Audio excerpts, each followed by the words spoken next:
মনোহর পুকুরের ওদিকটায় যেখানে চওড়া রাস্তা বেরিয়ে গেছে আর সারি সারি ৩-৪ তলা বড় বড় বাড়ি উঠেছে, গিয়েছেন কখনো সেখানে? তার একধারে দেখেছেন পদর মার বাসা, অষ্টাবক্র মুনির মতো আটবাঁকা, আর পাশে একটা ভাঙা চালার স্তূপ। দেখেননি? তাহলে গোড়া থেকেই বলি। বাসন মাজা ঝিয়ের যে হঠাৎ এমন কপাল ফিরে যেতে পারে, এ কথা কে কবে বিশ্বাস করতে পারত যদি না পদর মার ভাগ্যটা দেখতে পাওয়া যেত। খবরটা শুনে পদর মার গরবিনী মেজ দিদি পর্যন্ত ঈর্ষাতিক্ত কণ্ঠে বলে ফেললেন, তোর কপাল দেখছি আমাদের চাইতে ভালো রে, আমাদের তো কই ৩ কুলে অমন দিদিমা ঠাকুমা থাকে না। কিন্তু পদর মার সৌভাগ্যদায়িনী তার নিজের দিদিমাও নয়, মায়ের দিদিমা। কে জানে কত বছরের বুড়ি হয়েছিল সে। ইদানিং তো অথর্ব অনড় হয়ে ঘরের মধ্যেই পড়ে থাকত। গোড়ার দিকে পাড়াপড়শি দয়া করে 2টো ভাত রেঁধে দিত, শেষ অবধি সাবু বাড়লি। এক পাড়ায় থেকেও পদর মা কালে কশ্মীরে দেখতে যাওয়া ছাড়া তার প্রদহিতৃকৃত্যের কোনো কিছুই জীবনেও করত না। অথচ বুড়ি মরতে জানা গেল যে পদর মাই তার বিষয় সম্পত্তির একমাত্র উত্তরাধিকারিণী। অবশ্য কথা হতে পারে বিষয় সম্পত্তিটা কি? বুড়ি তো চিরটাকাল দুধ বেচে আর ঘুঁটে বেচে খেয়েছে, আর শেষ জীবনে অক্ষম হয়ে গরুগুলোকেই বেচে বেচে দিন চালিয়েছে। তবে আছে কথা, তবেরও উত্তর আছে। ওই যে দেয়াল বসে যাওয়া, খুঁটি হেলে পড়া, করগের ছাওয়া যে ঘর দুখানায় থাকত, সে ঘর বুড়ির নিজস্ব। তাছাড়া ঘরের পাশে 6-7টা গরু বাছুর থাকবার মতো গোয়ালটাও ছিল নিজস্ব জমিতে। এছাড়া উঠোন ছিল একটু তুলসী বনে ভরা। এখনও বেশি তুলসী বন রোদে জলে কাঁটা বন হয়ে উঠেছে, আর সর্বাঙ্গে ঘুঁটের চিহ্নাঙ্কিত দরমার বেড়ার সেই গোয়ালের চালখানা হুমড়ে পড়ে আছে ইঁদুর, ছুঁচো, টিকটিকি, আরশোলা, পিঁপড়ে, বিছের বাসভূমি হয়ে। কিন্তু জমিটা তো জমি, সর্বসা করলে কাঠা 5 হবে। তাছাড়া জায়গাটাও তো যেসে নয়।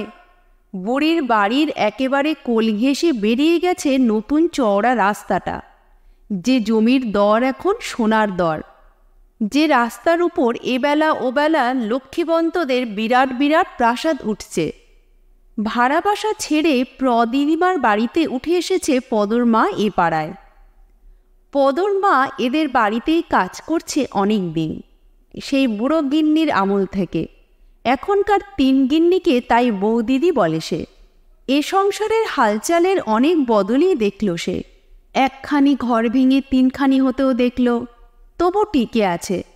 আগে 1 প্রস্থ বাসন মেজে একজনের হাত থেকে মাইনে নিত, এখন 3 প্রস্থ বাসন মেজে 3 জনের হাত থেকে মাইনে নেয়। অবশ্যই তাতে ওর লাভ বই লোকসান নেই। পুজোর কাপড় 1খানার জায়গায় 3খানা হয়েছে। রথে দোলে পাল পার্বণীটাও টেক্কা দেওয়া দিয়ে পথ ধরে আগের চাইতে বেশিই আসে। কিন্তু পদর মার সারপর নেই, এই তার মস্ত গুণ। সে যাক, পদর মার সৌভাগ্যে তার মেজ বৌদিদির বুকটা একেবারে চড়াত করে ফেটে গেল এই জন্যে যে তিনি তলে তলে ওই অঞ্চলে 1 খণ্ড জমি খুঁজছিলেন, বাড়ি করে উঠে যাবেন বলে। তার বরের রোজগার বেশি আর বুদ্ধিটাও বেশি। এ যাবৎ 51বর্তী সংসারের ভিতর থেকে 18 আনা আরাম আয়ের সুবিধে স্বাচ্ছন্দ্য আদায় করে নিয়েছেন 10 আনা দিয়ে, বাকি আনাগুলো জমিয়েছেন। কিন্তু হলে হবে কি, হাড়ি আলাদা ছাড়া আপাতত আর কিছুই করে উঠতে পারছেন না তিনি। বাড়ি আলাদা করবার জন্য মনের মতো জমি পাচ্ছেন না। কাছি পিঠেই খুঁজছেন, নচেৎ বাড়ি করে আর লাভ কি? যদি না আসতে যেতে এদের চোখে না পড়ল, যদি না বড় ছোট 2 যা চোখে পড়তেই চোখ ফিরিয়ে নিয়ে নিঃশ্বাস ফেলে বলল, বেশ আছে মেজোটা। কাজ সেরে পদর মা যখন বাড়ি মুখো, 5 জনের চোখ বাঁচিয়ে মেজ বৌদিদি ইশারায় ডাকলেন। বললেন, শোন, তোর মেজো দাদাবাবু একবার তোকে কি জন্যে যেন ডেকেছে, আয় দেখি। শুনে তো পদর মার আত্মা পুরুষ খাঁচা ছাড়া। একে তো বাবুর ডাক, তার এই সুদীর্ঘ দাসত্বকালে কখনো হয়েছে কিনা স্মরণে নেই। তার উপর আবার মেজবাবু, গোদের উপর বিস্ফোরা, চাঁদের উপর চূড়ো। মেজ বৌদি ওর মুখের রং লক্ষ্য করে সহাস্যে ফিসফিস করে বলেন, ভয় নেই রে বাপু, ভালোই কথা, আয় না। তা ভালো কথাই বললেন মেজবাবু, সত্যি খুবই ভালো কথা, পদর মার হিত কথাই। পাকা ঘরে থাকবার বাসনা আছে পদর মার? লাল টুকটুকে সিমেন্টের মেঝে আর সবুজ রঙা জানলা দরজা দেওয়া সত্যিকারের পাকা বাড়ি। আর ইচ্ছে হবে নাই বা কেন, কারই না বা হয়? চিরটা কালই তো মেটে ঘরেই কেটে গেল, সেই ঘরেও কত ভাড়া গুনতে হয়েছে। যাই হোক, এখন যখন নিজের ঘর হয়েছে পদরমার, তখন কেনই বা সে ঘর পাকা করবে না? পদরমা মাথার কাপড়টা টেনে উচ্চ ফিসফিস স্বরে বলে, মেজদাদাবাবুর এক কথা, পাকা করবো কোত্থেকে? বুড়ি কি আমায় এক পালি টাকা দিয়ে গেছে? হাতের আংটিটা পর্যন্ত বেচে শেষ করে খেয়ে গেছে। মেজবাবু সহাস্যে বলেন, ভাবনা করিসনি, আমি নিজে দাঁড়িয়ে থেকে করিয়ে দেব। তোদের মেজ বৌদির ভাই কন্ট্রাক্টর, জানিস তো, এই বাড়িঘর তৈরি, ভাঙা ঘর মেরামত এইসব করে। দেখিস কি ঘর কি করিয়ে দেবে তোর। তুই শুধু তার বদলে তোর ওই গোয়ালের জমিটা আমাকে দে। আপনাকে? বিহ্বলভাবে বলে পদর মা। হ্যাঁ রে, বলি তোকে তাহলে সব। অনেক দিন থেকে আমি চেষ্টা করছি এই কাছে পিঠে ছোট একখানা বাড়ি করতে, কিন্তু তেমন সুবিধে মতো জমি পাচ্ছি নে। তোরও জমিটা মন্দ নয়, পূব দক্ষিণ খোলাও আছে, আর তুইও বেশ চিরকাল আমাদের বাড়ির লাগোয়া থাকবিও, সময় অসময় আমরাই দেখব। মেজবউ দিদি হি হি করে হেসে বলেন, তুই আমার পড়শি হবি, তোরও বিলিতি মাটির মেঝে, আমারও বিলিতি মাটির মেঝে। আর দেখো গো, তুমি বাপু পদর ঘরে লাইট করে দিও। কিন্তু ছন্দভঙ্গ হল। এরা ভেবেছিলেন পদর মা তাদের এই উদারতায় কৃতার্থমন্য হবেন, কিন্তু সে ভাব ফুটল না পদর মার মুখে। সে বিমূঢ়ভাবে একটু বসে থেকে রসশূন্য গলায় বলল, আচ্ছা, পদকে জিজ্ঞেস করি। পদকে? পদর বয়স মাত্র 10 বছর, পদকে আবার কি জিজ্ঞেস করবি? ধমকে ওঠেন মেজ বউ। পদর মা তেমনি গলায় বলেন, তা বললে কি হয় মেজ বৌদি? যতই হোক বেটা ছেলে, আর ছোটটি আছে, কাল বড়টি হবে, এরপর আমায় দুষবে। তবে তাই জিজ্ঞেস করে বলো, থমথমে মুখে বলেন মেজ বৌদিদি। আর যেই না পদর মা ওঠে, মাছ ছিঁড়ে যাচ্ছে ভেবে তাড়াতাড়ি সুতো গোটায়। অবশ্যই তোর পাকা ঘরের বদলেই কি আর নেব, দাম কিছু পাবি, ছেলেটাকে তো মানুষ মানুষ করতে হবে তোকে। বলে তাড়াতাড়ি পালায় পদরবা। চলে যেতেই মেজবাবু বলেন, তোমার যেমন আম্বা তাই কখনো দেয়? কি জানি বাবা, মেজ বৌদি হতাশভাবে বলেন। এদিকে তো ন্যাকা বোকা, 4 আনা পয়সার জিনিস আনতে দিলে হিসেব করতে পারে না। নিজের পয়সার হিসেব হলে ঠিকই পারে, এ জগতে এখন আর কেউ বোকা নেই গো। মেজবাবুর এ কথাটা বেজায় সত্যি, নইলে পরদিন কিনা পদর মা এসে চুপি চুপি বলে, পদ বলেছে ওখানকার জমির নাকি এখন অনেক দাম। অনেক দাম? মেজবাবু ব্যঙ্গ হাসি হাসেন। কত? 2-10 হাজার? ওই তো পচা ভাঙা নরককুণ্ড, পরিষ্কার করতে মজুরের খরচই কত লাগবে। তা দেব তোর পদর আশমিটিই দেব, 1,000-2 টাকা তোর পদর হাতে ধরে দেব আমি জমিটার জন্য। তুই একটু চটপট করে কি তোর কাগজপত্র দলিল মলিল আছে এনে দে। বলে দেখি, বলে পদর মা তাড়াতাড়ি নেমে যায়। উঠোনে তার 3 প্রস্থ বাসন পড়ে 6খানা পোড়া করা। বাড়িতে বেশি কথা বলা নিরাপদ নয়। এমনিতেই পদর মার 2 দিন মেজ বৌদির ঘরে ঢোকা দেখেই সন্দেহ হয়েছে বড় ছোট দুজনেরই। তারা ফিসফিস করে পদর মাকে শুধন, ব্যাপার কি রে পদর মা? পদর মা ঢোক গিলে রেখে ঢেকে যেটুকু বলেন, তাদের বুঝে নেবার পক্ষে সেটুকুই যথেষ্ট। তাই তারা টেপা হাসি হেসে বলেন, তা তুই যা ন্যাকা বোকা, দিয়ে দিবি তারা আশ্চির্যিকি। তাছাড়া মেজ বৌদি হলো তোর সবচেয়ে বেশি পেয়ারের। বাসনবাজের ঝির সঙ্গে এমন সখিত্বপূর্ণ ভঙ্গিতে কথা তারা জীবনেও বলেন না। ধন্য হয়ে যাবার কথা পদর মার, কিন্তু হয় না।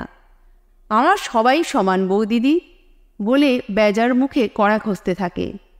তবু নড়েন না বড় বৌদি, বলেন, আমরা অমন অধর্ম কথা কইতেও পারি না, সইতেও পারি না। তুই হলি বিধবা, গতর পিষে খাস, তোকে ভগবান হঠাৎ সোনার মুঠো দিয়েছেন, মনিব হয়ে ভুগিয়ে নেব আমরা? ছি ছি। তোর বড়দা বলছিল ও রাস্তায় এখন জমির দাম কত, 5-6 হাজার করে কাঠা। গোয়ালটা বেচলেই 20-25 হাজার টাকা ঘরে উঠবে তোর। সেই টাকা থেকে ভিটেটুকু সারা, ছেলেকে মানুষ কর, বাকিটা ভবিষ্যতের বল ভরসা থাক। পদর মার হাত থেমে গিয়েছিল। সে মুখ তুলে বলে, কত হাজার বললে বড় বৌদি? 20-25 তো নিশ্চয়ই। পদর মা বলে, ওটা বেশি না 30-এর উপর আর 5 বেশি? ও মা, কথা শোনো, সাধেকে বলি নেকা। বড় বৌদি হেসে ওঠেন। 25-এর চাইতে 35 বেশি কিনা তা জানিস না? 30-এর উপরটাই বেশি। পদর মা ফের কড়া ডলতে ডলতে আত্মস্থভাবে বলে, পদ বলেছে পাশের বাড়ির বাবু নাকি নিতে চাইছে জমিটা, ওই 5 বেশি 30,000 দিতে চাইছে। তাই নাকি? বড় বৌদিদি পুলক গোপন করে বলেন, তবে তাই দিয়ে দে, এমন দাও ছাড়বি কেন? মেজ বউ দাও পেয়ে যাবার আশঙ্কায় আজ কটা দিন তার চোখে ঘুম নেই। এখন ভগবান যদি পদর মার সুবুদ্ধি দেন। বাড়িতে বেশি কথা বলা নিরাপদ নয়। কর্তাগিন্নি দুজনে সহসা একদিন পদর মার নরকুণ্ডে গিয়েই হাজির হন। পদর মার যে কত গতর, ভাঙা ঘরখানি যে কত সুন্দর করে রেখেছে, সে বিষয়ে ভূয়সী প্রশংসা করে আসল কথা পারেন। শোনা যাচ্ছে পদর মা নাকি বাইরের লোককে জমিটা বেচে দেবে। কি আশ্চর্যে, তাই বা দিতে যাবে কেন? কে কেমন প্রকৃতির লোক হবে? দোরের কাছে বাস করে পদর মাকে কি না কি যন্ত্রণা দেবে, ঠিক কি? আর তারা হলেন আপনার লোক, তারা পদর মার লাভ লোকসানও দেখবেন বই কি। 25,000 টাকাই দিচ্ছেন তারা, জমিটা দিয়ে দিক পদর মা। বাড়ি না করলে আর চলছে না, সংসারের অশান্তির বহরও তো পদর মাও দেখছে।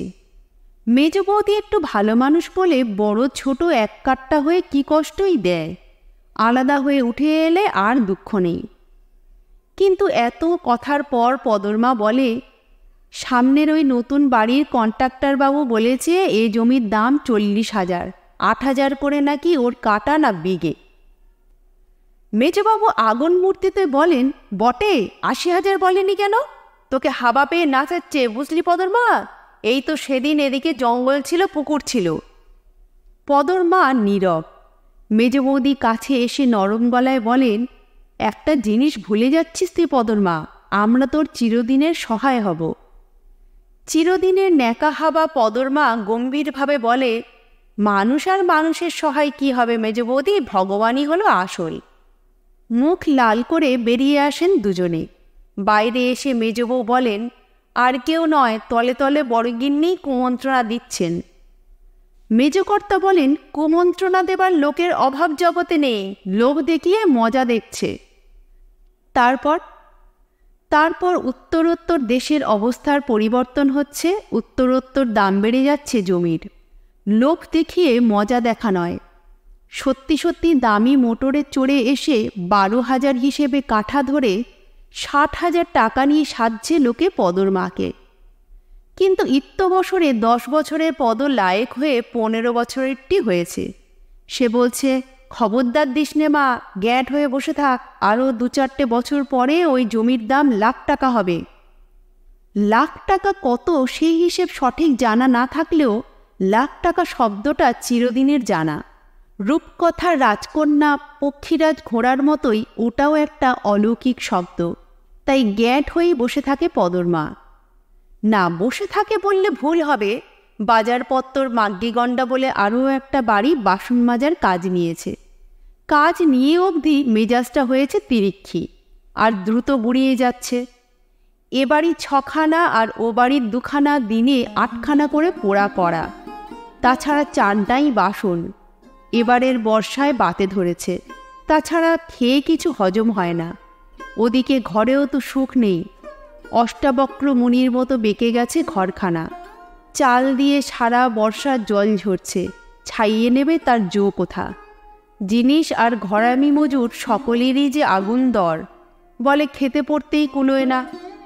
জমিটা একটা দাও পেয়ে বেচতে পারলেই অবশ্য সকল দুঃখের লাঘব হয়। কিন্তু দাওটা যে দিন দিন আকাশে উঠছে। মেজ বৌদি আর মেজকর্তাও এখন সেই এক গোয়ালেই পড়ে আছেন, কারণ এখনও আশা ছাড়েননি তারা। মনের গোপন কোণে একটি সূক্ষ্ম আশাকে এখনও লালন করছেন মেজকর্তা। পদর মার যেরকম শরীরের হাল বেশি দিন আর টিকবে বলে মনে হয় না। তাছাড়া এই 4টে সংসারের বাসন মাজা। পদর মার ভালো মন্দ একটা কিছু হলে পদটাকে ভুলিয়ে ভালিয়ে জমিটা হাত করতে পারা যাবে। ভূতের মতো হাদাতো ছেলেটা। সংসারে তিক্ততার উপর তিক্ততা। বড় ছোটর সঙ্গে আর মুখ দেখা দেখিনি। মেজগিন্নি মাঝে মাঝে মাথা খুঁড়ে বলেন, পৃথিবীতে কি আর জমি নেই, চলো চলে যাই। মেজকর্তা সবুরে মেয়া ফলার দৃষ্টান্ত দেন। তার পরের কথা তো প্রথমেই বলেছি। লেসেন চ্যানেলে আজকে শুনলেন আশাপূর্ণা দেবীর লেখা দাও।